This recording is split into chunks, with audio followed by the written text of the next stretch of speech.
What do you think this is all about? You think this is a fucking costume? This is a way of life.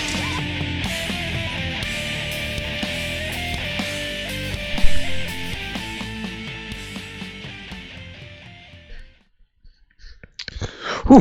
Hey, BALLBUSTERS. Bates here with your friend of mine, Ray Mungus, and we're ready to discover what makes a hero on episode 37 of Where Life Live. Apologize for that little hiccup. My streaming computer decided to blue screen on me. Been doing that a lot lately. It's from whatever the last Windows update was. So sorry for that. How you doing over there, man? I'm in like heart attack mode because I was basically faced with having to redo all of social media, and I'm like, how the hell am I going to do it in the like 16 seconds of our little splash intro? Thankfully, it works. There's like a buffer. If your stream goes down on YouTube, I think you have between like 60 and 90 seconds to get it back up, and it'll stay on the same stream. Otherwise, it creates a whole new one. Yeah, that was a definite first for us. A little flustered. Yeah. How are you? Okay. Hopefully it doesn't crash again. Typically, it crashes once, and then it's good until I shut the computer down and power it back on again. I gotta figure out what Windows update it is that just messed it up. Yeah, I've been messing around with Windows Update a lot lately, and I found a nice little section that it has active hours settings or whatever, and you basically set up the active hours to when you're usually on the computer. Otherwise, it'll restart later after that stuff. So far, so good. No. It was it wasn't updating. It was a previous update, and ever since that update, it's been blue screening. Oh, okay. I thought it was the actual update. No. I already took care of that. But there was a prior update from a week and a half, 2 weeks ago, and I don't know which one it is. I gotta figure it out when I'm not lazy about it and fucking uninstall it. Very true, and definitely not at the start of a podcast. Oh man. All right, so how you been? Depends. Very weird lately, to be perfectly honest. Like, obviously my sleeping schedule is always all over the place. Mm-hmm. It's been bizarre. Like last week, I basically slept like 3 hours a night, went to work every day, and got through the week pretty good. Come the weekend, very sleepless. Just a whole mess of randomness. This week, sleep is all I want to do. Like, I can't wait for this episode to be done so that I can hit my bed. I enjoy doing these things, but the worst part of my weekend was not my sleepiness or any of that. I had the weekend off, so that was good. I was very, very geared up to play some video games, play some PC games and all that. And what ended up happening was while I'm watching YouTube, while I'm watching some videos, my screen went black and all I heard was audio. And I was like, oh, okay, video driver crash, no big deal. So I restart, about an hour later, screen goes black, no big deal. And then everything freezes, and then my computer does not turn back on. Turns out my solid state drive from 2007-ish, 2008, finally died on me. Yeah, that's a sad thing, isn't it? Oh yeah, and like I just reinstalled everything. I had all my settings exactly how I wanted. Like I feel like like Samuel L. Jackson in Jackie Brown, when he's like, "Don't fuck with my settings. I got them just how I like them." but like I ended up getting an early birthday present from my brother, who bought me a nice 500 gigabyte solid state drive, which is pretty cool. We got everything set up, and so I'm all good. How are you? Otherwise.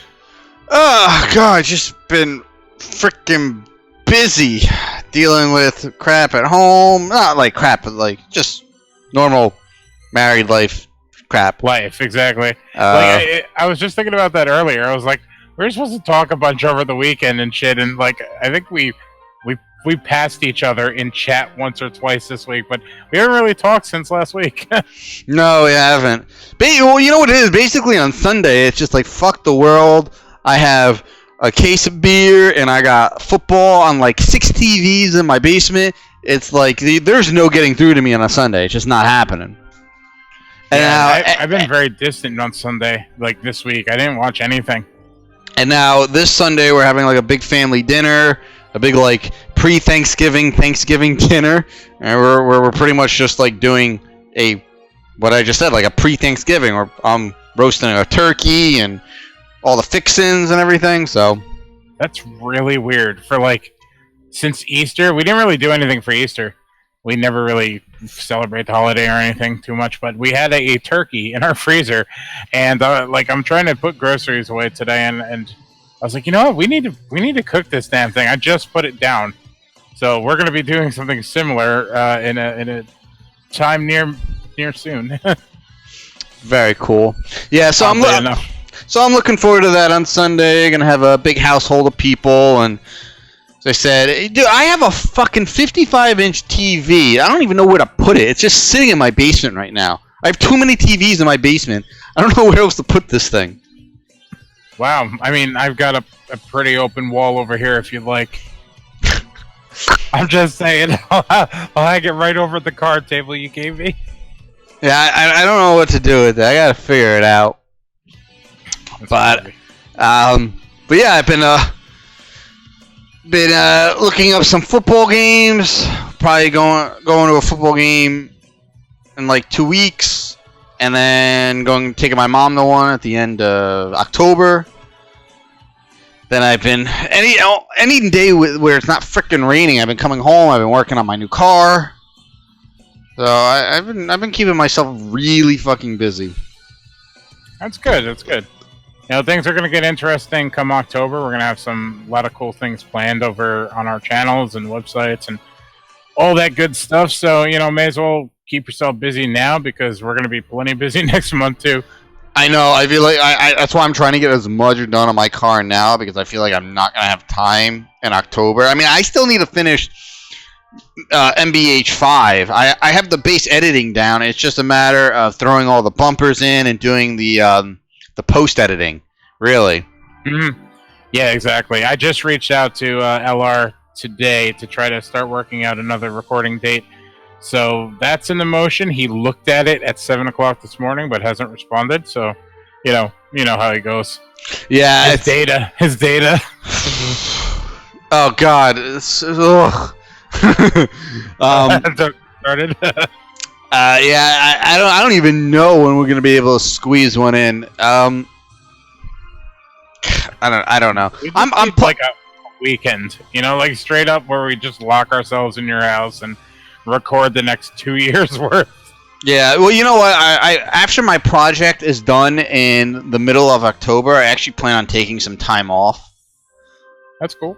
I'm gonna take some time off of work in October. I'm taking like a week off in November, and I might take a week off in December, and then just to let you know and everybody else here know now, it looks like that we will be going back to Asia at the end of January into February. Oh, so between now and then, I have to change my sleeping schedule back to night, so you have time to talk. Yeah, exactly. But yeah, just give you that heads up. I'll be gone for about 2 weeks. The end, I don't know. It's like January 23rd to February 8th, I think. So I'm actually going to be missing the Super Bowl. Yeah, well, I mean, do you really want to watch New England again? You know what I mean? You know what? I was just saying that, if it's two teams I don't care about, then I'm fine. But if by some miracle Denver ends up getting in and I am not here to watch it, I am divorcing her. That's fair. Yeah. Well then. Just putting that out there. If Denver gets in, Bates is single and ready to mingle. Mm-hmm. All right. Horror news. It's a horror fiction, silver screen, and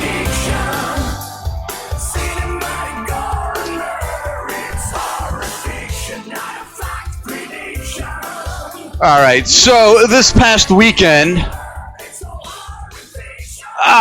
saw. Well, I didn't see anything, but this past weekend, the new Predator movie opened up, and you know, I saw reviews here, I saw reviews there, a lot of people critiquing it on my Twitter, and it seemed very split. Some really liked it. Others felt like it took the source material and really just went too far left with it, and it doesn't. From the people who didn't like it, I read a lot of it did not feel like a Predator movie. That's what kind of intrigues me, to be honest. It's been a long time since the original Predator movie, and they've tried the formula repeatedly.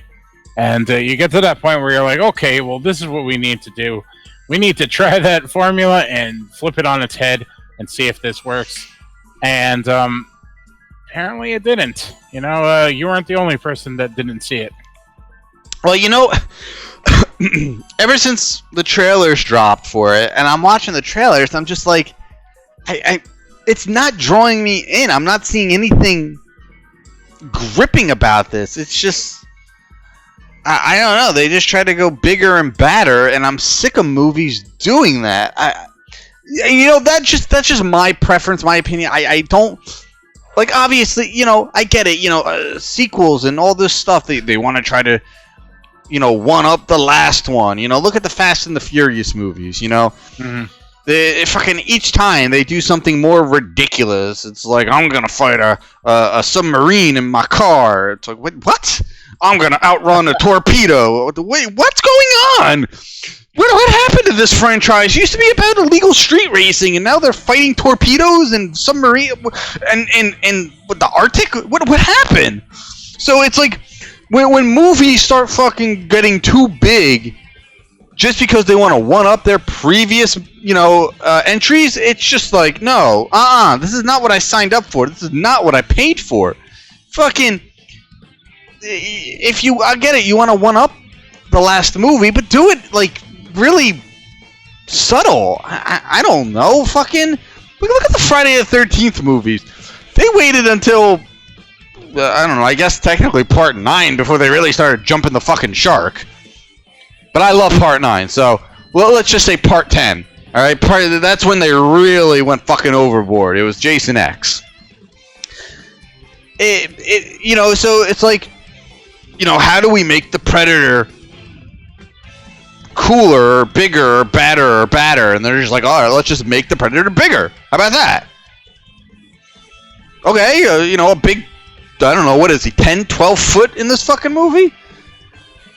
Yeah, his feet's fucking huge, from what I understand. Okay, I get it. There is going to be an audience for that. There is an audience for that kind of one-upsmanship, if that's a word. I don't know. It sounds good in my head.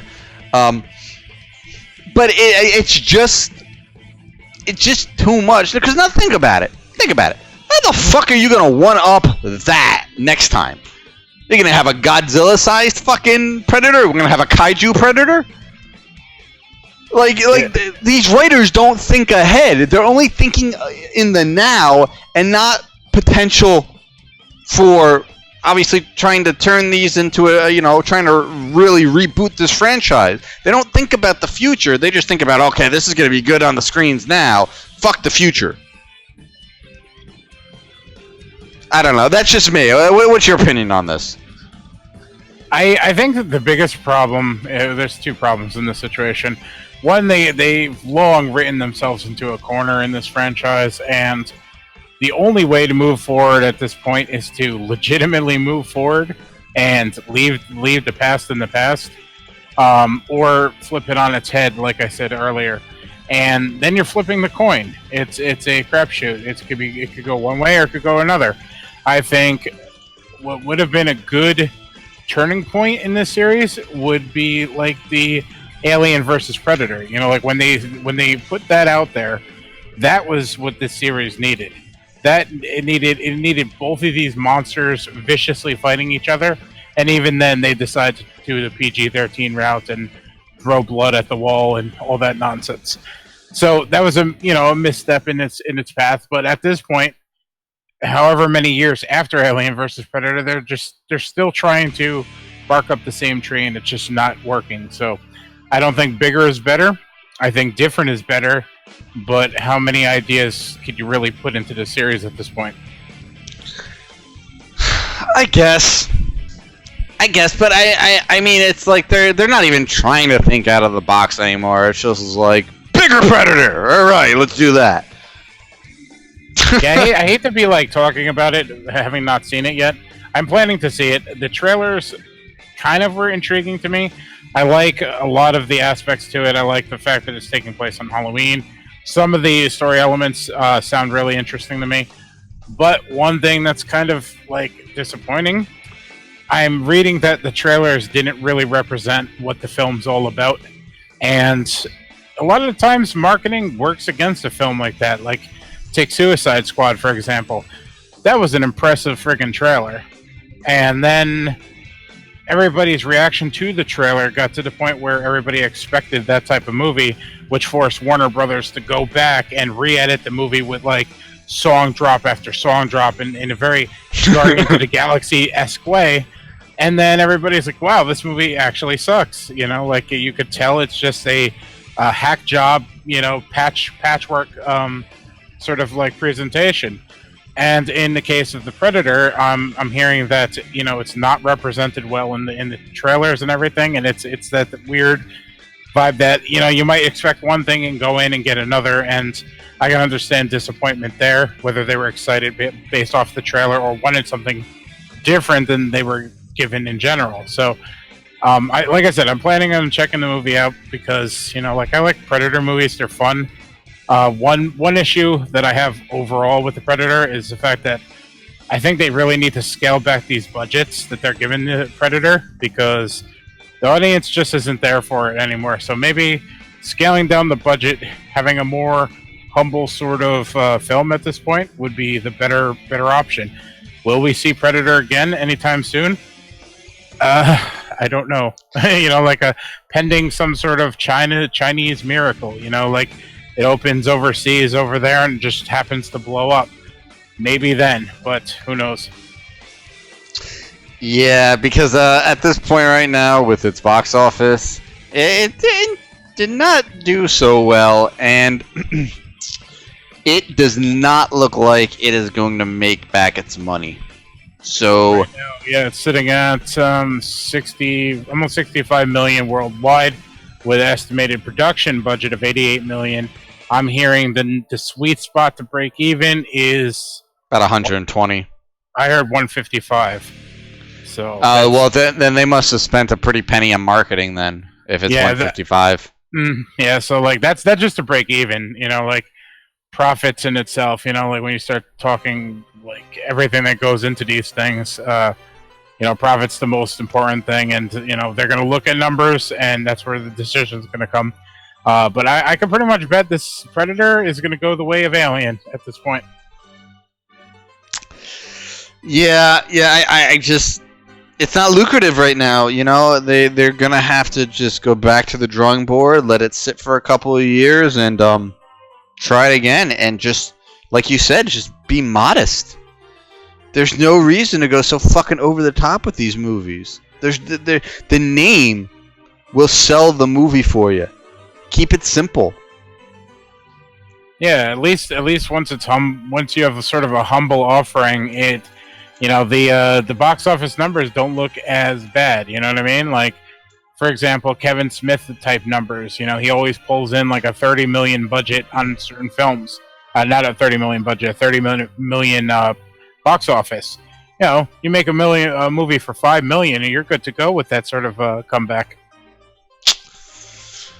Well, don't expect a sequel announcement anytime soon. I mean, if you like the Predator franchise as a whole, yeah, sure, go support your franchise, man. I'll never knock anyone supporting one of their favorite franchises. For me, I like the Predator in general. I really do. I love the first movie. I do enjoy the second movie. The rest I could care less about. I never really got into them. And this one just not selling me. So I most likely will not be seeing this one in the theater. Well, moving on to a bit of happier news.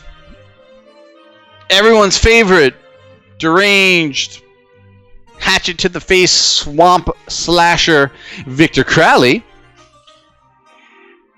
will be making a return at some point. We don't know when, don't know how, but Adam Green has said that there will be another sequel.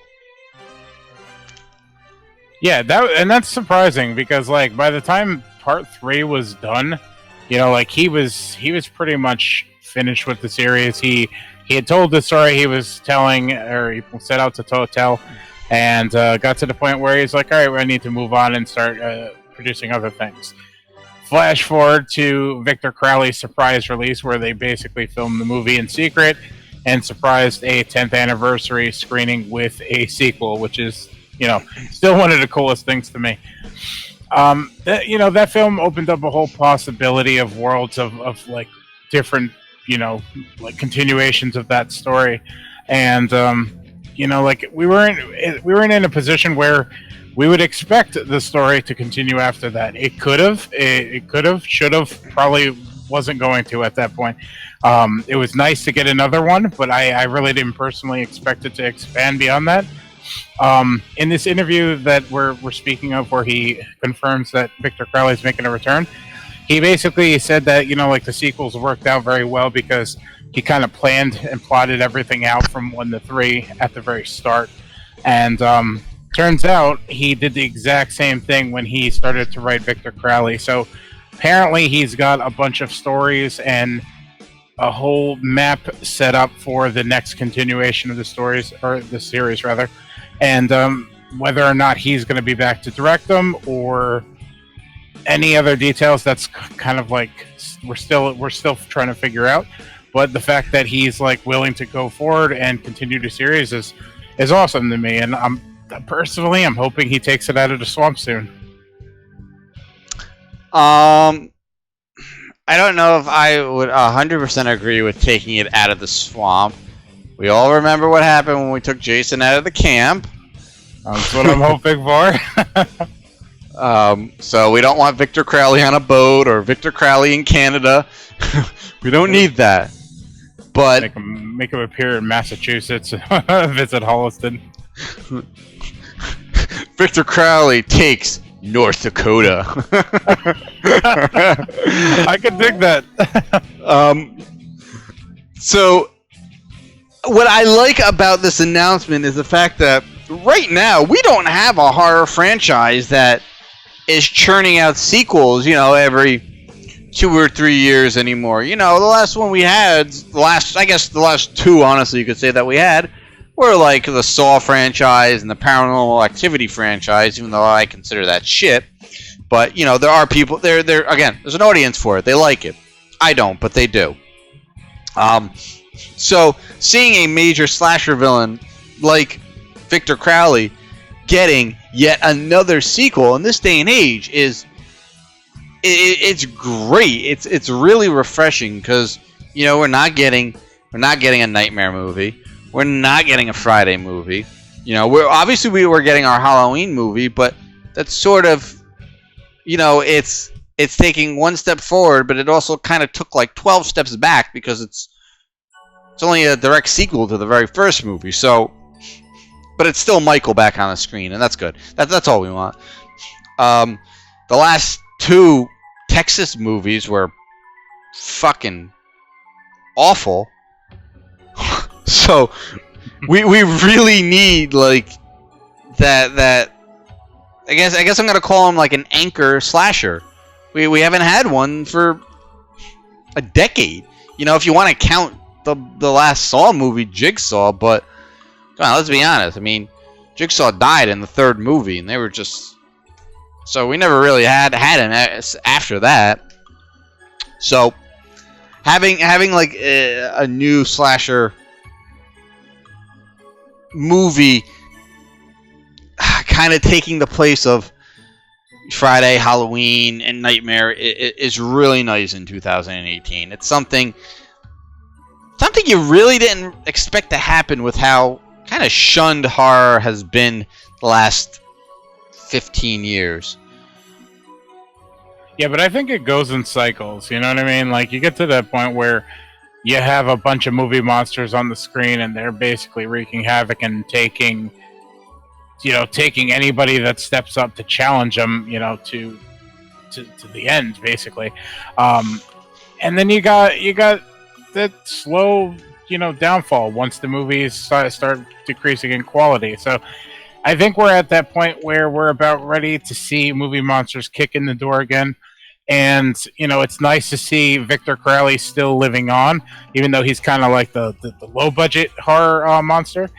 But I think what Michael Myers is about to do for the slasher genre, come October 19th, like, all these sequels that we were wanting and hoping to get made are probably going to get greenlit after the success of Halloween. And I know I'm assuming that Halloween's going to do very well, and I really think it's going to. But I think that's going to open the door for not only new creatures to be made, movie slasher monsters, whatever you want to call them, but also ones that have been kind of like trying to get the car running for many years. I guess you just got to start somewhere again. I mean, this isn't the 80s and the 90s where you every step you took was a different slasher, villain in a slasher movie. Slashers is just not, I don't know, I guess it's just not marketable in today's world. Maybe it's just because, like, every other day there's a shooting or a mass killing of some sort.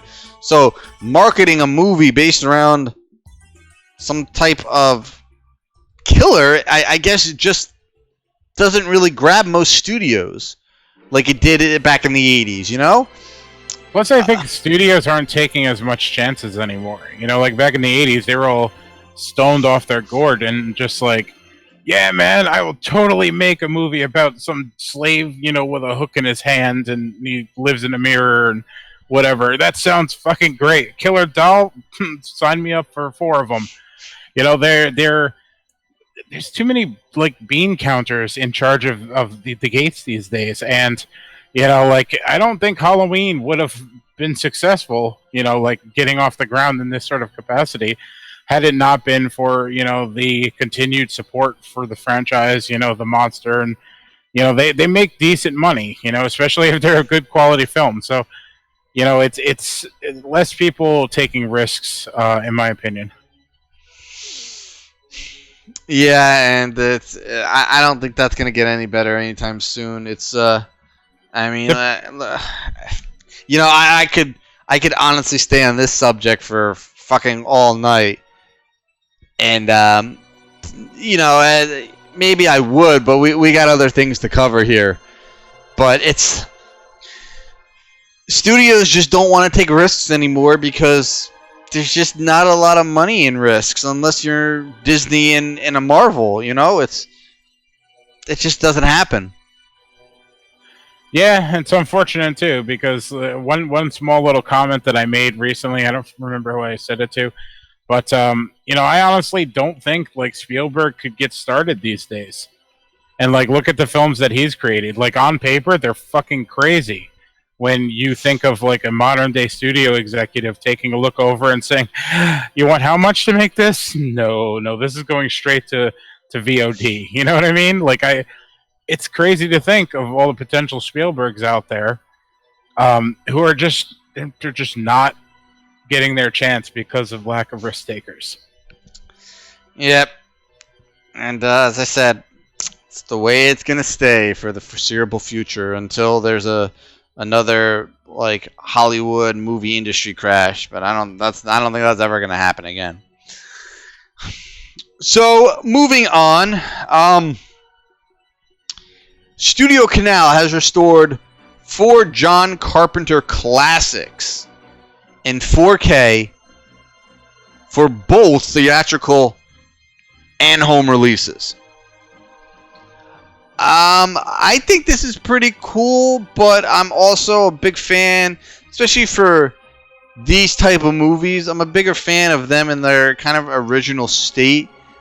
They're grainy and they don't look perfect. The only time I really like it when a movie gets kind of remastered and gets the 4K treatment is when the movie is just naturally really, really dark. Like one of my favorite movies, Friday the 13th, the final chapter, happens to be one of the fucking darkest movies ever. Like every scene is just black. Especially towards the end of the movie where it takes place at night. It's like you can't fucking see anything in that movie. It's ridiculous. So in that sense, some movies do benefit from that 4K treatment, but movies that just aren't naturally dark and don't need to be lightened up, they need to be just I personally left alone. But at the end of the day, it doesn't hurt anybody. It's not like the originals are disappearing, so. And these are good for collectors. People love this shit. Yeah, without a doubt. Plus, getting to see some of these films in the theater again without having to wait for like your Alamo Drafthouse or Cinepolis to do some sort of specialty screening is pretty great. And obviously, this is exactly what that is. But it's right in time for the season. Everybody's going to be riding this Halloween train. For the foreseeable next couple months. So once you see Halloween remake or sequel, whatever you want to call it, and then see the original Halloween at the end of October, you're going to be able to jump right into seeing The Fog, Escape from New York, Prince of Darkness, They Live. It's really cool to experience these films, not only in a theater, in a nice, quiet, dark theater, but also with a crowd. It really makes the experience a lot better than sitting, on your couch watching it on your big screen TV. But also you have that option too if you want. Yeah, it's especially for people who never got a chance to see these movies in the theater in any sort of way, in any sort of format. If not everybody's lucky enough to have an Alamo Drafthouse in their area or within somewhat close driving distance, where they might have been able to catch like a 35 millimeter showing of some of these movies, like we have. We're lucky. We have two. We have Yonkers and Brooklyn. I've never been to the Brooklyn one, but we have 2 draft houses, and we're able to catch these types of films every once in a while. So, overall, the idea behind this is really cool, and I think a lot of people are going to appreciate and come out for these flicks. Do we have release dates on any of this? Good question. I think so. Let me bring that up again. I mean, has anybody in chat been lucky enough to catch any of these movies, any of these John Carpenter classics? And maybe when they were first released, if you're old enough, or at an Alamo Drafthouse, or at a special screening at a local theater or something. I think they're doing The Fog, the Escape from New York, maybe They Live, and what was the last one? Prince of Darkness. Yep. It looks like theatrical release for The Fog is October 26th to October 31st. Home video release October 29th, so you can buy it right after you go see it in the theater. Escape from New York comes out November 22nd theatrically. Home video release November 26th. Prince of Darkness October 26th. Steelbook October 29th, or regular home video November 26th. And They Live is going to be playing October 26th to October 26th and 29th coming out. I'll toss the information in chat in case anybody wants to check these things out.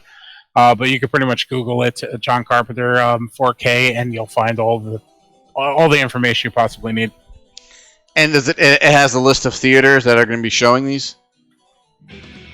I don't know if that information's up just yet, but I'm sure it's going to be coming very, very soon. All right, there you go.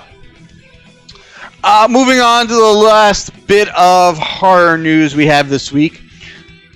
John Carpenter earlier dropped the full version of the updated Halloween theme, The Shape Returns. So that is now available on YouTube for everybody to listen. I gave it a listen earlier, and I like it. You can tell that it's very true to the original. You know, it's not like the part 4 and the part 5 freaking like dubstep remixes, whatever the fuck those were in that movie, those dance remixes. But this one actually does sort of have some like club elements at some point, like right smack dab in the middle. You know, it drops a nice bass, and it gets a little funky. But what's kind of funny is when you listen to it, obviously it starts out very much like the original. So you have your 70s. Then it goes into a bit of a synthesized version, really representing the 80s. Then it drops a bit of a bass and goes into like this, not quite a club version, but sort of. If you listen to it, you'll understand what I'm trying to convey here. And that kind of really represents the 90s. It's an interesting progression in the song. Yeah, I never looked at it that way. Like, I gotta listen to it again and check that out. I know that I've seen some set pictures of parties and things like that are happening in the movie. Spoilers: teenagers are gonna act like teenagers. So I would imagine those little segments might appear in those scenes. You know, like the Shape is stalking the party or what have you. And that's how movie scores work. They compose a very large piece and then they chop it up. But it's an interesting progression, and that's really interesting the way you saw it. Yeah, no, it's good, and I get, you know, they were trying to obviously update it and freshen it up a bit, and I'm all for that, especially because they really did keep the core original. It's not like they abandoned it completely. You do hear it. You don't hear it throughout the entire song, but it's there for more than enough. You definitely get your fix. And I've read that this is not the only version of the song on the score either. I'm hearing that repetition is a big thing in the movie, and it's all about tone, you know, all about setting the mood for a particular scene, but making the theme, the recognizable theme, iconic all the way through. So you might have something a little more poppy, like the club situation you were talking about, and something a lot darker. I don't know if it's all existing in this particular track, but from another piece that I've heard off of the soundtrack, it isn't in this song. So I wouldn't be surprised if there is another Halloween theme, but in it with a different sort of progression, tone, and all that. Yeah, so if you guys have not checked it out, definitely check it out. It's on YouTube now. It's about, I don't know, I think like 3 minutes and change long. Definitely worth a couple of listens. And I posted in the chat, so very easy. Come back to. Yeah, it'll definitely put you in the mood, if you know what I mean. All right. So it looks like after a couple week hiatus, it would appear that we are doing a pressurizing segment. It sickens me to watch you. All I ever do is cry and do my best to kill you because all of you must die. And although I created you, I have always hated you. Fuck this place. You know, sometimes my rants in our Dead Entertainment chat get me into trouble because that's what has spawned this week's Pressure Rising segment. Yeah. So, anybody who knows a little bit about me knows I don't know how to say this. I don't like...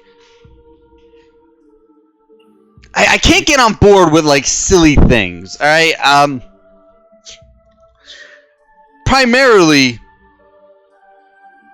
And nothing against anybody who collects these, alright? You know, we all have our vices, and we all have things that we like to collect. I just don't like them. In fact, I fucking hate them. But if you collect them, that's fine, man. I got no problem with that. But Funkos, alright? These fucking... Funko has... I'm sorry, I see you, like, I see your blood pressure rising in the webcam. I'm trying to, like, put the words together here. What Funko has essentially done, and I do tip my hats off to them for this, is they took the dumbest fucking idea they could think of, and they have created a viable source of income. And for the most part, they probably use very similar molds for every Funko that they fucking cast. And they cast a lot of them. They will cast 25 different versions of one character from one particular scene in one particular movie. And, you know, your fans and collectors gotta have them all. They're like fucking Pokemon, man. They gotta catch them all. You really want to get insane, go to like a big Comic-Con. Go to fucking San Diego Comic-Con. Go to New York Comic-Con. And Comic-Con has their Comic-Con exclusive Funkos, man. Oh, good luck getting one of those fucking things. You gotta win a lottery and sacrifice a goat, and it's gotta be a fucking blood moon. And then we were at a Comic-Con, so like that's mostly right. Then, you know, maybe you weren't one of the lucky ones. You didn't get one of those Comic-Con exclusives. That's okay. You go on eBay. You can get this. Honestly, probably cost them $2 a piece of fucking plastic for like $150. It's all good, man. Now, as I said, Funko has taken these little hunks of stupid plastic, and you know they're charging. What do they go for? Between $10 and $20 each? You would know. You bought a few. No, actually, they're relatively cheap. They run about, you know, like around $10. So, like I think I want to say the price is like $7.99 or $8.99. Like if you find them in the stores, and that's a big if because people just straight hunt those things to resell, and that's when they go for like 20 plus. All right, so we're gonna say like the average is $10, and then let's say that's just for the common ones that aren't selling very well and you find everywhere. You go up to some of the more rarer ones, and you're probably looking at between $15 and $20, and then obviously they just climb in price from there. Well, Funko, you know, does everything. You know, they do movies, TV shows, comics. It doesn't fucking matter. Pop culture. It doesn't matter what it is. Well, they announced something last week that just it really fucking set me off because it's just stupid. It's like more stupid than normal. All right, and so obviously we're getting into the fall season, Halloween season, and I follow a lot of people on Twitter who are really big into all the fall crap, you know? People who live and die for candy corn, and they live and die for anything Halloween themed. Like, oh my god, it's a Hostess fucking cupcake with orange and a pumpkin on the fucking box. It's like, oh, you know, and they're fucking, they're going crazy for this shit, right? Alright, whatever, you know what? This is what they enjoy. I ain't gonna get into it with them because it's just stupid. So, Funko announced that they're making... they're taking the, what is it? The General Mills Halloween cereal mascots, you know, the fucking Count Chocula, Boo Berry, Frankenberry, Fruit Brute, and Yummy Mummy, alright? For anybody who even knows what the fuck I'm talking about. Awful, disgusting tasting cereals, first of all. So they're taking those mascots for each of those cereals, and they're making Pez dispensers out of them, alright? Now, this is Funko. They're making these big Pez dispensers out of them. Why? What is the fucking purpose of this? What is anybody getting at? And, wait, get this. Get this. They're not even including candy with them. So you're getting a dumb collectible, in my opinion.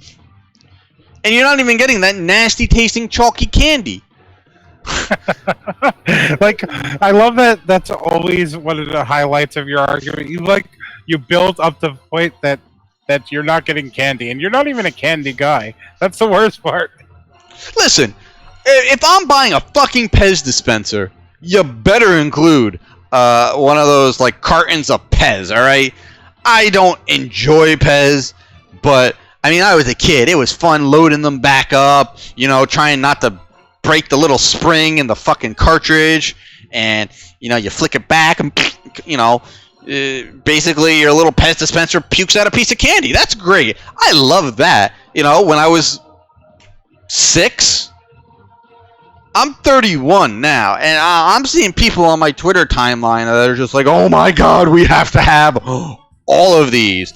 And they're doing all 5, and they're probably going to be at least between $10 and $20 each, if not more, because they're probably limited edition.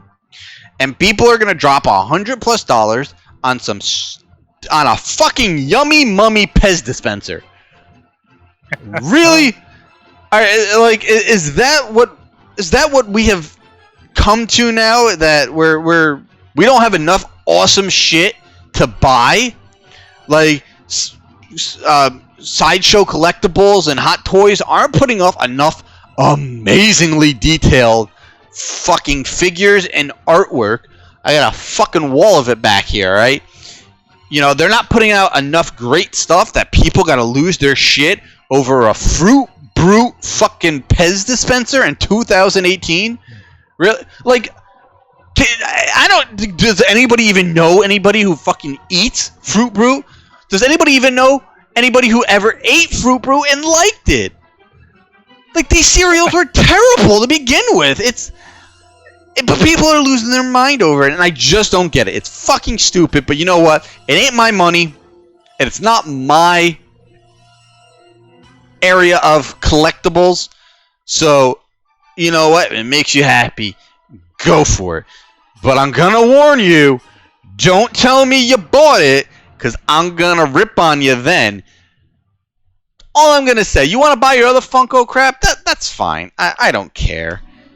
But when you step in and you buy a fucking Blueberry Pez dispenser from Funko, I'm sorry. I'm drawing the line there. You're getting ripped on, and I'm not holding back.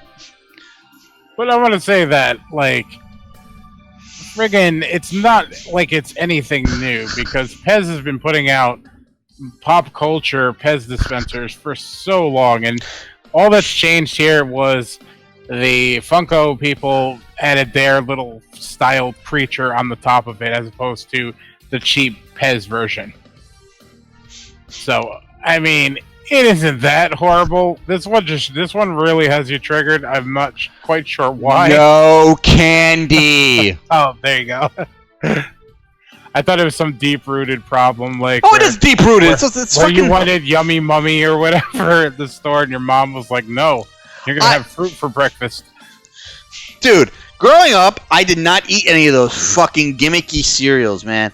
I ate fucking Frosted Flakes, I ate fucking Rice Krispies, and occasionally some Corn Pops, because fucking Corn Pops, man. So far, I've heard 3 gimmicky cereals, but go on. How are they gimmicky? They didn't have no stupid marshmallows in them, alright? That's gimmick cereal to me. If my cereal's got some fucking chalky, cardboard-flavored fucking marshmallow that's not even soft, how do you have a marshmallow that's not soft, alright? That's fucking stupid. That's not a marshmallow. That's a stale marshmallow, alright? You people have been eating stale marshmallows in your cereal for fucking, like, 4 decades. That's your fault, not mine. I don't eat that shit. Fucking give me some Frosted Flakes, man. Let the hate flow. That's not hate. That's a fucking fact. You go to the store and you buy a marshmallow. That shit. So I got marshmallows upstairs right now. I don't even like them. MJ brings them by to roast on the fucking fire. Anytime there's a marshmallow in my house, it's because fucking MJ brought them. I don't eat that sugary shit. Classic MJ. It really is. But seriously, you go, you feel a marshmallow, it's soft and it's like a pillow. You go fucking buy a box of Lucky Charms, and you grab one of those marshmallows, man, you try to squeeze it, it's gonna turn to goddamn dust. That's a stale marshmallow. That's not good. That's awful. And you people pay for that. Suckers. To the people just tuning in now, you've just entered our hate-filled segment called Pressure Rising, as you can see. Suckers. But, yeah, you know what? You people want to go buy your fucking Funko Fruit Root Pez dispensers with no candy? Fine. I don't care. It's going to sit on your shelf, and it's probably going to fall and break, and then... I don't even know. I don't know. Go enjoy it. Don't call them you people. Our audience, what small audience we have, and great ones at that, are smarter than that. They don't want these things. They have a better, higher class than that. Oh. Except that one right there.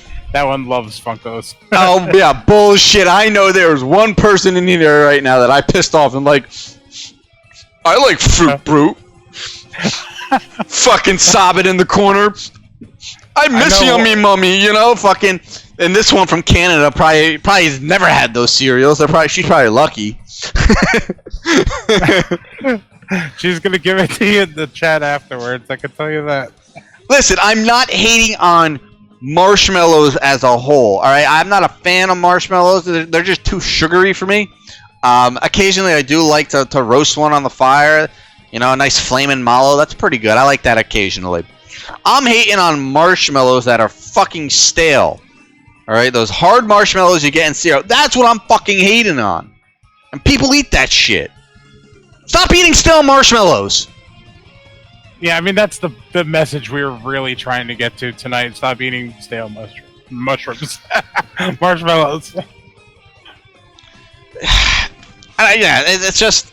You want to buy your Funko... Look, I actually have some Funkos here. I couldn't get rid of them because my buddy gave them to me, but I do. I got this cute little Jason. I got a cute little bobblehead Groot keychain, and I would have gotten rid of them if my buddy didn't give him to me. So they just sit over here by one of my computer screens. Wow. You're finally coming out here. Oh yeah, I'm coming out. I got two little Funko keychains that John gave me. That's you caught me red-handed. I did. You know what? Before we go too long, I just want to add a small thing about Funko. Like, I never liked these things, and I hated the fact that they started to take over all of my cool action figures at conventions, where my favorite vendors used to have every figure known to man. And they were all at my disposal to buy. They replaced them with these goofy-eyed, like, Funko Pops. And I hated them, and then I bought one because I had to have it. And then I bought another. And I don't have a super collection, but I do have quite a few. I've got the 12-inch Thanos. I'm just saying. So they are addictive for whatever reason. Oh, wait a second. You want to compare Thanos sizes? I'll compare Thanos sizes right now with you. I'll do it. I don't care. I'll compare Thanos sizes. I just wanted to point out that this toy is probably made by the same people that made the masks in Halloween 3, you know, Silver Shamrock Company. Because, like, once you get the first one, you kind of get, like, indoctrinated into buying another. And it's like, you're like, I'll just get two. You know, I could only have two. It's fine. And then before you know it, you have 12 different Ghostbuster Funko Pops sitting on your shelf. And yeah. No, you see, from where I'm sitting, I'm looking at my collectible shelf over here, and I'm looking at it, and I made the right fucking choice. Made the right choice. There's not one fucking Funko on there. That's the way it stays. You know what, though? You have to admit that I've got a decent variety over here. I got all sorts of good stuff. I think the only one I was just like, okay, yeah, maybe, and then like 10 seconds later, I was like, yeah, no. It was the Black Phillip Funko. I gotta get that for your birthday. When's your birthday again? Every day, apparently. It's like I told you, that's fucking like Rusev Day. See, I tried to trick him, Michelle. It didn't work. All right, enough of this. Let's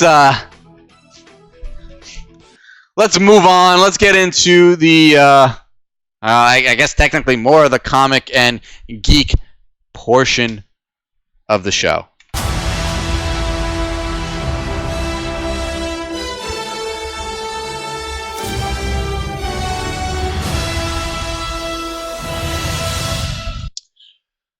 All right, so Joaquin Phoenix. We got some set photos of Joaquin Phoenix as Arthur Fleck in the new Joker movie. Did you notice this? Arthur Fleck? A Fleck? Kind of. It almost sounds like Affleck. Yeah, A-Fleck? it's a little weird. And I did a little research to see if this was like an alias that he was known by, because the Joker has tons and tons of different aliases he's used over the years, and obviously they never really tie back into an actual story.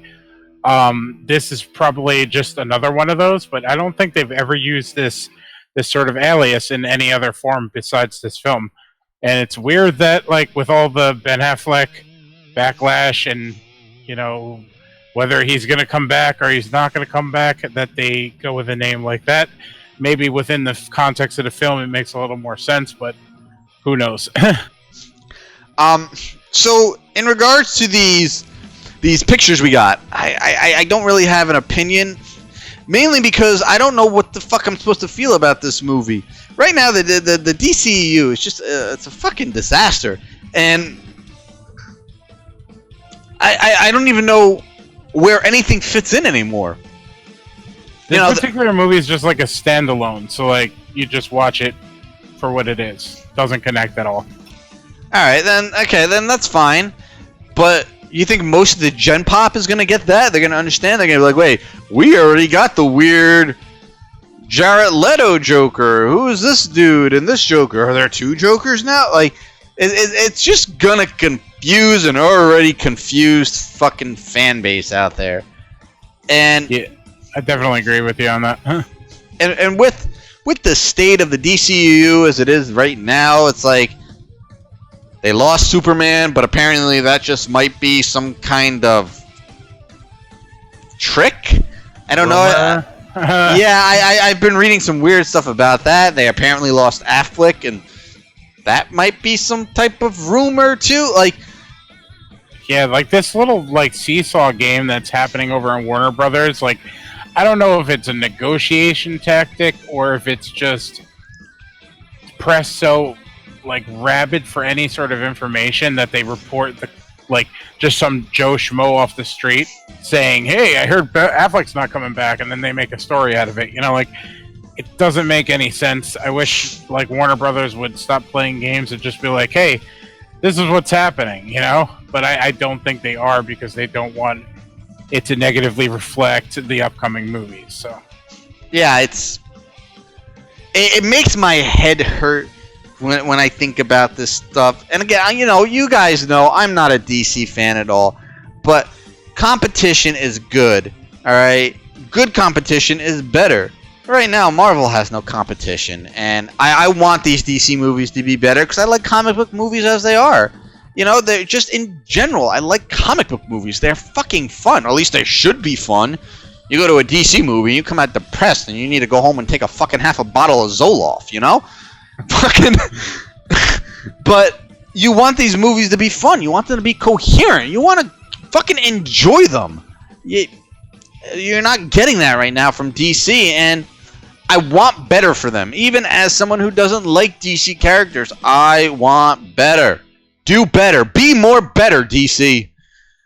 I think they're in the position to actually do that, with Wonder Woman being a success and the Aqua Bro looking at least pretty and decent. for the most part. And Shazam looking way better than it should have. I think they're in that position where they could theoretically wipe the slate clean and start rebuilding stealth rebuilding the universe. And this would be a good way to do it. And I know everybody's saying, yeah, this whole Joaquin Phoenix Joker movie is standalone. It's it doesn't connect at all. I think this movie has a potential to connect in the sense that if it does well, they can theoretically connect it to this new stealth rebuild, which is also very much rumored, along the web, if you read some articles. And I think this is what Warner Brothers should be doing for the most part. The fact that Batman vs. Superman came out and it was basically just means to an end to start connect a really, really loose universe together. It damaged everything that was, put out there, in the movie. And it shot itself in the own foot. If they make a movie and care about the story, care about where it's going, and worry less about how to connect it into the universe, I think it's much easier to get the pieces to fall into place versus the other way around. So basically, what it is, it's like you have 3 or 4 or 5 different people writing different movies that are all supposed to take place in this universe, and nobody's talking to anybody about anything. Nobody knows, okay, well, this work in this movie if I do this and that one. There's no Kevin Feige to fucking keep things in line and in order over there. So it's just a big mishmash of just do whatever the fuck you want. We don't even care. At this point, I think less is better. You know what I mean? Just make the movie that you're setting out to make, and then find the little quirky ways to tie it in together. That's all it takes. I mean, all it took was somebody saying the Avenger initiative in one of the movies, and fans lost their fucking minds. That's all DC needs to do. And if this situation, whatever this Joker movie is going to be, does the story first, and then maybe figures out a way to stealth connect it in, be interesting. I guess only time will tell. Moving on, Venom got its movie rating, and it's pretty much all what we all expected. It's going to be PG-13. There was a bit of an uproar on, social media about it. Like, oh my god, it's PG-13. Yeah, so what? So what? Fucking deal with it. At this point, this character is going to be connected to the MCU's Peter Parker and Spider-Man, and they really can't have a rated R character, coming in to their PG and PG-13 universe, unless it's Deadpool, and they're going to find a way to deal with that. I've already talked about ways they could really work Deadpool into the MCU in a really clever, funny, and Deadpoolish way, and I'm not getting back into that again, but if you're mad about Venom being PG-13, you haven't been paying attention, and that's your own fault. Yeah, there's just this huge bias against PG-13 because they think that just because it's rated that it's going to be way too watered down. Yeah. And for a company like Sony, they could get away with it because I legitimately believe that they're held to a higher regard than most other companies. Like horror just gets like a beating when they try to submit a movie. But when it comes to superhero movies and things like that, like The Dark Knight, for example, that was a PG-13, and it had quite a bit of moments in there that really pushed the boundary, and nobody was complaining back then when they released that movie PG-13. So I think Venom could get away with this movie because he doesn't absolutely need to be ripping off limbs and biting everybody's heads off every 2 seconds. His character, the symbiote, is interesting in itself. We've seen scenes where he's throwing his tentacles through motorcycle riders and flipping people in the air and shit. It's going to be visually impressive anyway. So what do you need all the the other gratuitous violence and gore and things like that? Be clever when making it. So I'm not too worried about it. And I certainly didn't expect a rated R from this film. Me either. I mean, there are rumors that we will possibly get an uncut version on home release. That's fine. It's fine. Yeah, I'm very cool with that. What more do you need at that point? Fucking deal with it. If you thought this movie was gonna be rated R, you're living in a fool's paradise. And moreover, it's not a Topher Grace Venom, so be happy. You're getting a proper Venom movie with Carnage potentially in it. Moving on here. So just announced. I don't know, it might have been today or yesterday. We are apparently getting some solo TV series with characters, 4 characters like Loki and Scarlet Witch, and they're apparently going to be played by their MCU counterparts. So we're going to get a Loki TV series played by Tom Hiddleston, and we're going to get a Scarlet Witch TV series played by Elizabeth Olsen, and apparently a couple of others. Sure, okay. Not really sure anybody asked for these or potentially wanted them, but okay. Everybody loves Loki. Loki's a great character. Potentially one of the best in the MCU. So, yeah, more Tom Hiddleston as Loki. Sure, I'll take it. Yeah, and the rumors are that they're going to be giving these series a pretty big budget.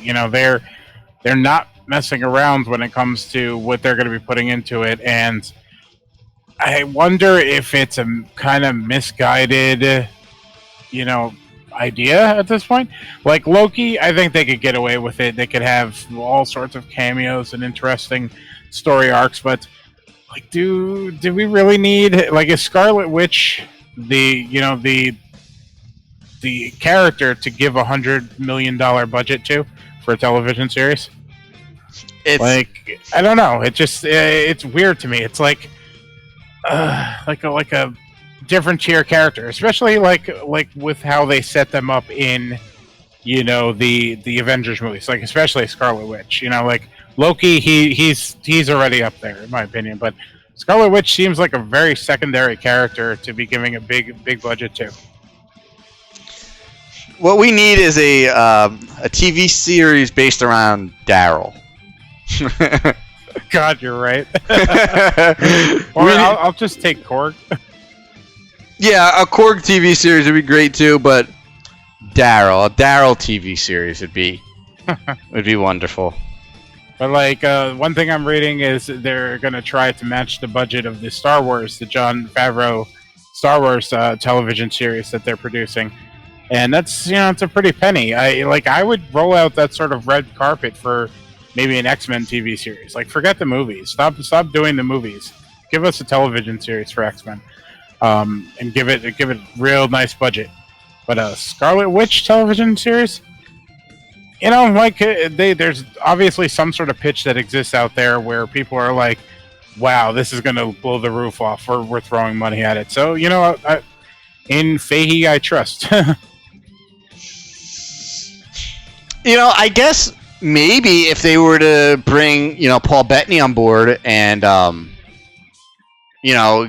maybe explore Scarlet Witches and Visions, how they kind of fell in love and explore their relationship a bit, I think that would make for a very interesting TV show. Yeah, that's true. I could do that.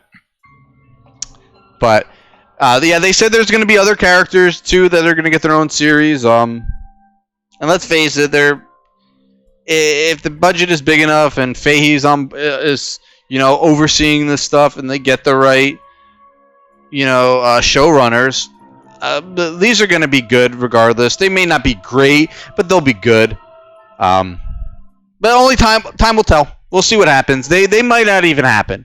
I think it's very possible that maybe they're announcing things now just to announce them, and maybe try to steer some, I guess, headlines away from the fact that, because of the James Gunn thing, a lot of people are still, obviously I'm still pissed about it, but there's still a lot of people rallying and fighting for James Gunn still. So maybe this is just a way to kind of divert some of that attention away from the James Gunn situation.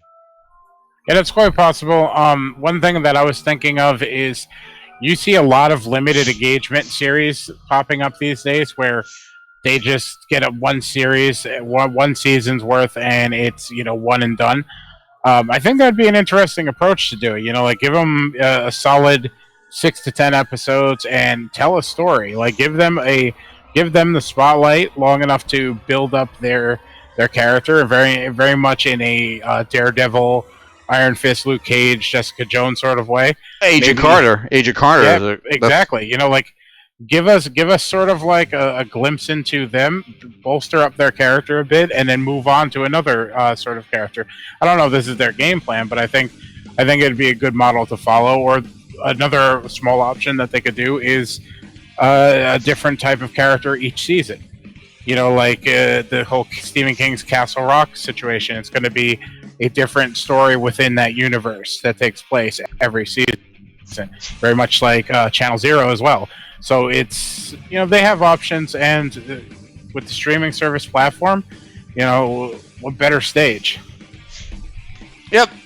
Just like everything, it's just we're going to have to give it some time and let this get fleshed out a bit more before we can really critique it and go to town on it. So moving on to the last topic of the night and our headlining topic, main discussion here. The Captain Marvel trailer dropped the other day. Kind of just dropped out of the blue. We knew it was coming soon, but we just didn't know when. And like that, it dropped. And I have to say, it looks really, really good. Brie Larson looks amazing. The costumes are on point. I think they showed a little bit too much. It looks like we actually got a glimpse of Binary. And if you're not familiar with Captain Marvel, Binary was a form that Captain Marvel took at one point in a very powerful form. Sort of think of it as like the Phoenix, very, very unstable, very powerful form that Captain Marvel has. And we saw her with her mask on and what looked to be her famous mohawk. So, they showed off quite a bit. We really didn't get any good shots of the Skrulls, but we did see Carol deck an old woman who that was obviously a Skrull. But I mean, if you've been following Twitter feeds and all that, the internet has made some very interesting stories of who that old woman is or why she's being punched in the face. Yeah. But overall, the trailer, which is essentially an extended teaser, in my opinion, it doesn't show much of the story. It showed some what I guess you would call them spoilers, as I said, with Binary, or at least what looked like Binary, and some of her other costumes that she's obviously going to be wearing in the movie. We got some really good looks of the de-aged Samuel Jackson, and it's just fuck. How do they keep doing this? Don't leave out Clark Gregg, man. I didn't even notice him. You didn't see Agent Coulson in that trailer? I think I was like so blown away by just like how great the costumes look and how great Sam, how great the CGI on Sam Jackson was. Yeah, give it another watch. He has a very quick flash where he's taking off his sunglasses, and oh man, they could do no wrong. I mean, give somebody a mustache and they're good to go. Maybe that's why they're able to do this, because they're not taking away a mustache. Maybe that's really hard. Maybe taking a mustache away is just like the impossible.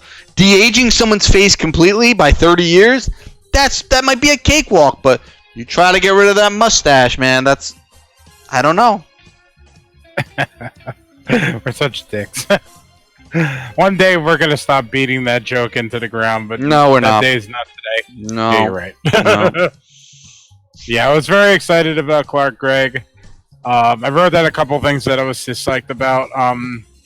seeing the helmet was really cool, and them giving her the mohawk, I really didn't expect that to be in the trailer, let alone in the movie, but it was. Well, you know what? Movie takes place in the 90s. Wait. 90s movies channels a movie that takes place in the 90s channels the 90s, all right? All right, guys. There's a website out there. Not going to name names here, but there's a website out there that when this trailer dropped, that's all they cared about, is that this movie channels the 90s because it has Blockbuster. All right? Blockbuster, man. I'm not fucking kidding either. All right? That was their fucking header image, was the Blockbuster. Forget Captain Marvel. Blockbuster. We're going back to the 90s because Blockbuster. All right, that's I gotta look around to see if I still have my Blockbuster card. I missed that. I don't even know what I was gonna say. I was gonna say I kind of liked the fact that they included the mohawk because the movie does take place in the 90s, and mohawks were kind of a big thing in the 90s, man. I'd say I would argue that they were bigger in the 80s. They were bigger in the 80s, but they were still around, especially in the early 90s. I definitely agree with you. But yeah, no, like, you've seen different versions of Captain Marvel for a long time, and like, you look at one design and you're like, that's never making it in the film, and then they decide to give you like all of them. Like, I think the only one that I didn't really see was Miss Marvel, but we're not going into that. Yeah, her like black and yellow costume. The whole bikini thing. Yeah, I don't think we're gonna end up seeing that one. So, you know, we have our modern costume, which is by far like her best. Yes, definitely. It's gorgeous. It's just, the colors are perfect. You can't ask for like a more iconic look, in my opinion. Yeah, I mean, they got the reds and the blues in her modern costume. Perfect. They pop. So great. And if I'm gonna draw a comparison here, obviously I'm gonna draw it to the other iconic superhero who has red and blue in their costume, Superman. I actually really like the way the Superman costume is in like Man of Steel and Batman vs Superman and everything. I actually think the costume is very, very good. Very modern. It looks fantastic. My only problem that I ever had with that costume was that the colors were very muted. All right, you could see it has red, you can see it has blue, but it doesn't pop. It's not bold. It doesn't fucking grab you. At least with Captain Marvel, those colors, they fucking pop, man. It's like an Alex Ross fucking painting come to life. Well said. Now you made me want to like obtain a Captain Marvel Alex Ross painting or print. Yeah, I know. I'm gonna be investing in some Captain Marvel stuff soon. I don't have any, sadly. I'm a big fan of Captain Marvel. I just haven't come across anything at like any shows or conventions. I'm waiting for Gray Matter Art to get that license, because you know that's gonna be an impressive poster. Yeah, I'm gonna have to find room somewhere. Say the least. I'm looking around right now. I'm like, yeah, there ain't no fucking room anywhere. Actually, coming down my steps would, but I kind of have all my Marvel stuff like on. I have a Marvel wall with one Star Wars poster, but that's to block my fuse panel because it's like the biggest poster I have. So, and it doesn't even cover the fuse panel completely. It's like there's a little bit sticking out at the bottom, but it's close enough. That's funny. So one small thing that I wanted to mention about the trailer that really stood out to me, and I'm kind of hoping they lean into it a little bit. One of the lines that Samuel L. Jackson said, where he goes, "I was ready to hang it up until I met you today," and like it immediately brought me back to like Lethal Weapon, with the last day on the job trope. And God, do I want to see a movie like that? Like I want to see like Nick fucking Fury. That's his middle name, by the way. Him like on the verge of being like, all right, this job's not for me anymore. I'm done. knowing what we know now, knowing the journey he's taken from this point all the way up to Avengers Infinity War. And it was all Captain Marvel landing on Earth that really kept him in the game. And I don't know, that just screams character building to me. Yeah, and the fact that we're getting a movie that has Nick Fury as a main, a big player in it is really nice. I mean, we really haven't had that since, like, the Avengers, the first Avengers movie. So yeah. seeing him taking a bigger role in this movie is very, very nice, very refreshing. I like that. Yeah, with him being like a older version of himself, or a younger version of himself, rather. Excuse me. Like, it gives us a Nick Fury that we haven't seen at this point, and it's just going to be such a fresh take on the character, watching the progression. Agreed, man. So we got our teaser trailer. It does look great. Didn't give away too much. Didn't really give away anything when it comes to the story, but that's fine. That's fine in my opinion. I don't like it when they give away too much of the story. So, anything else you got on this one? Is it March yet? That's it. Yeah, let's get through the fall first. I know. All right, guys. So that is this week's show. But hang on, don't leave yet. So we are planning our Halloween giveaway at Dead Entertainment.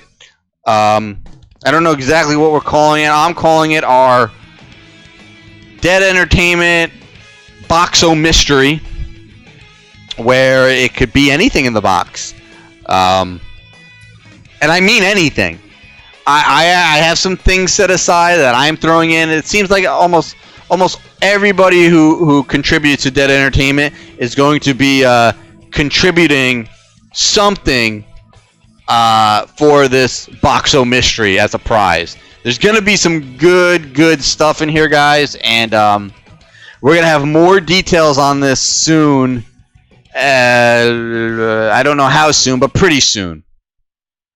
Very soon. I was going to write a lot of stuff over the weekend, but the hard drive kind of like hit the brakes. But, within the next couple of days, we'll finalize all our plans and hopefully have an announcement, like an official announcement next week, maybe. Yep.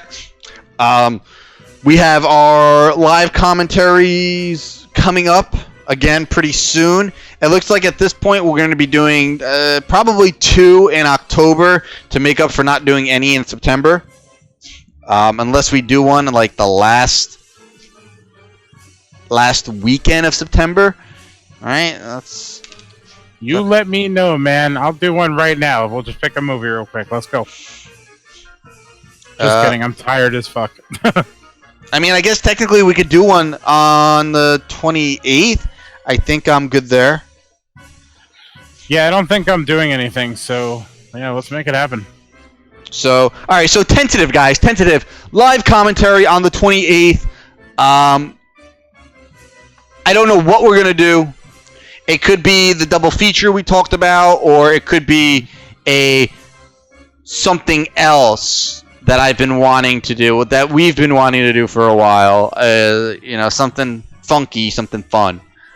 We'll let you know in the next couple days if this, comes to pass. October, chock full of good shit. Aside from a couple of live commentaries, we're doing some type of special event similar to what we did over on my channel last year for Friday the 13th in October. So some type of extended stream. I don't know where we haven't. We're working on ideas for it now. Might be a giveaway in there. There'll be some fun shit. I promise. That's where we're gonna do the giveaway. Yeah, that's right. That's right. That's when the giveaway is actually gonna happen. The Boxo Mystery. That's what I'm calling it. So keep that in mind. We will let everybody know. When we know the fucking details, you people will know. All right. I swear, it sounds like we don't have our shit together ever when it comes to these things, but things are basically we're just talking things and getting all the pieces into place. What else? I felt like there was something else. Did we talk about the Halloween live commentary? You talked about that? Yeah, but we don't even know which one we're doing yet. Are we doing, You want to put it up to a vote, or? Yeah, we can do that. But then we'll end up watching the first Halloween. No. It's gotta be a bad Halloween movie. So pretty much, cool. pretty much from like Halloween 4 on. I like it. Yeah, we'll set up a vote maybe like October 1st and let it roll the whole month. You know, the winner of that we'll do the live commentary live October 31st on our channel right here. Yeah, so that's Halloween 4, Halloween 5, Halloween 6, Halloween H2O, or Halloween Resurrection. We'll let you guys decide which one we have to fucking suffer through. And then you're gonna have to suffer through with us too, because we want you to stick around and watch it with us. I guess that's about it. Make sure you guys, obviously check out the website, deadentertainment.com. All kinds of good shit going up daily over there. Yesterday dropped a new Dead Beats for you. Good stuff there. I'm actually working on a very, very special Dead Beats, a extended retrospect Dead Beats that I'm actually turning into a full-blown article. It's very cool. I'm having a lot of fun writing it right now. That will be something to look forward to in October. I am not going to give it away, but it is definitely a piece that I'm having a blast writing right now. So keep an eye on that. Make sure you follow us on Twitter at DeadEnt Sites. You can also follow me on Twitter at Bates_MotelMT. You can follow Mungus over at Ray Mungus. You can check us out on Facebook as well. Facebook.com/Dead Entertainment. And you can also check out my gaming channel. I haven't been streaming as much lately because I've been busy with shit around here. I did stream Monday night, and I'm planning on streaming at least 1 or 2 more times this week. You can just click my name in the chat over here and go to my fucking channel. That's the easiest way. Or just follow me on Twitter. I post up every time I stream anyway. So check those out. Make sure if you haven't yet, subscribe to the fucking channel, man. Please? Right? Hit the little bell. Get some notifications. I feel like certain people need to be doing that, especially with some of our old listeners that haven't been in our chat in a long time. Fucking subscribe, thumbs that up, hit that thumbs up, and make sure you throw the notifications on. And yeah, man, guys, I just want to thank you again for everybody who's in here every week, or at least most weeks. I know you guys can't make every week, and these things do run long a little while. Sometimes we're about an hour and a half. That's our butter zone right now. That's where we want to be for these shows, and we're actually getting really good at hitting that 90-minute mark. Hugely. Like I can't believe how like it always seems like it's gonna go way longer, and then we just hit that landing. It's great. Well, you know what it is I think both of us are starting to realize, if one of us is going long, you'll pull it back on track, or I'll pull it back on track, and then we're getting good. We're getting that solid, what's the word I'm looking for? Repertoire? I don't know.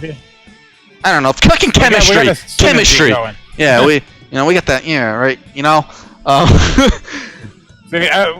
As we're talking about the chemistry, we're both like fumbling words.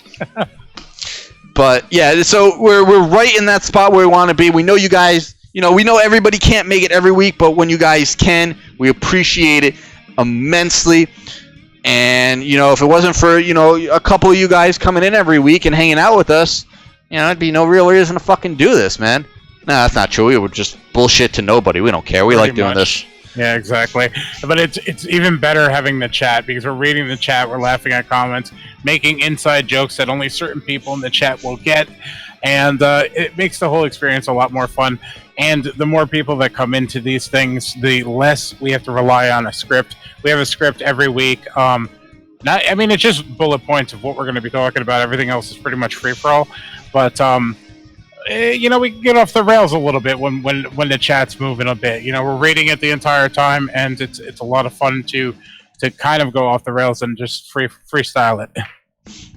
Yeah, Halloween 5 would be a good one, as that film sucked. They all sucked after Part 3. Let's be honest. I still want to do Resurrection, man. I want to revisit that. Yeah, I know. That was my idea. I was like, yeah, let's just do Resurrect. Let's do the one with fucking Busta Rhymes, man. Seriously, like I forgot that one existed. So like, I'm all like, yeah, let's do that.